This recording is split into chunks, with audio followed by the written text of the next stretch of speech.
Monsieur Gervais Tcheidé. Oui. Je suis heureux de vous rencontrer. Merci. Là, je vais vous poser une question parce que là, tout le monde est un peu inquiet sur la situation à l'approche de l'élection, l'élection présidentielle. Alors concrètement, quelle lecture vous en faites? Est-ce qu'on ira aux élections? Est-ce que vos revendications vont évoluer par rapport au pouvoir en place?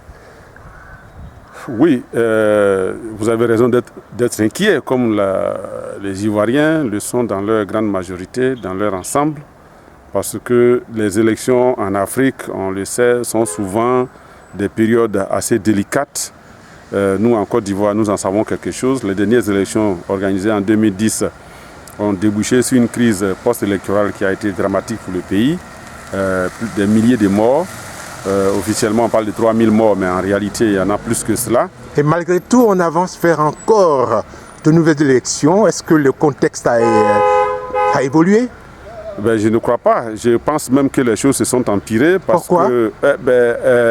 En 2010, il n'y avait pas un millier de prisonniers politiques. Il n'y avait pas 200, 300 000 exilés politiques hors de la Côte d'Ivoire. Il n'y avait pas une tension aussi vive, des clivages aussi prononcés, la cohésion sociale en déconfiture, comme on le constate aujourd'hui. Donc la situation est même plus grave qu'en 2010. Justement, je vais vous ramener en arrière. Il y a eu cette affaire, il y a eu cette marche vers la CEI. Ouais. Est-ce que vous avez obtenu quelque chose de concret? Parce que dedans, il était question de négociation. La marche était l'initiative d'un certain nombre de candidats qui estimaient que les conditions minimales pour des élections justes et transparentes ne sont pas réunies. Notamment, ils avaient ciblé la CEI qui est de façon scandaleuse déséquilibrée. Ils avaient ciblé aussi la radio-télévision ivoirienne qui est un des services publics mais qui est outrageusement détenu par le camp Ouattara. Et donc, ils se sont prononcés, la marche a eu lieu, elle a été un franc succès. Mais à ce jour, je dois reconnaître que le pouvoir en place continue de faire la sourde oreille et de répondre par un silence méprisant, comme le disaient les candidats eux-mêmes. D'accord, donc là, il y a quelque chose qui va se faire encore pour amener le pouvoir à s'asseoir à la table de négociation. Tout à fait, parce que nous estimons, les candidats de la CNC et d'autres candidats qui se sont ajoutés, nous estimons que tant qu'il est possible d'appeler à des discussions, il faut toujours le faire.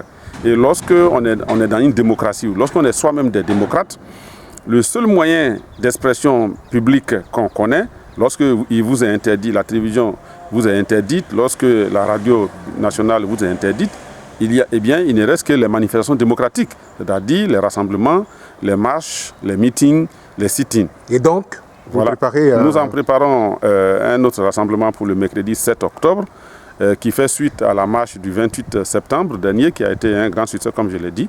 Et donc, ce mercredi 7 octobre, les candidats se retrouvent encore devant la population, devant les militants des différents partis politiques qui composent la CNC. Où précisément? À Yopougon-Figayo, de 10h jusqu'à 15h, 16h. Merci beaucoup. Merci.